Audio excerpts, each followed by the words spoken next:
What it do? What's up? KDiani here in the cut. And today I'm going to be showing you guys how to do triangle parts. Now, I love triangle parts. They look so cool to me. But what you're going to need is a rat tail comb, some jam or a gel, just to make your sections really clean. Like right here, you can't really see what I'm doing, but once I come around the corner, you will. But basically, you're gonna do like a section, you know what I'm saying, and you're going to be going like at diagonals, like diagonal to the right and then diagonal to the left to create that triangular shape. And basically, each section you get into, you kind of want to connect it like a puzzle piece, if you get what I'm saying. So right here, I'm just pre-sectioning. So once I finish pre-sectioning, I'm then going to go ahead and braid down each section. But as you can see, I am going diagonal to the left. And what's that going to do is create that triangular shape.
But that's basically how you do the triangle sections.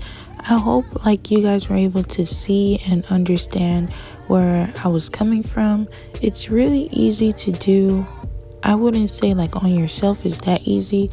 I've never done triangle parts on myself, but as far as doing it on others, it's fairly easy.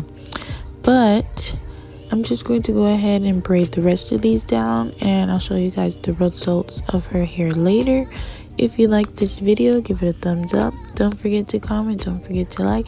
Don't forget to share the video. Most of all, don't forget to subscribe. And if you're new to my channel, definitely hit that subscribe button and turn on that post notification bell so that you are notified when I upload a new video. Till next time, mucho besitos.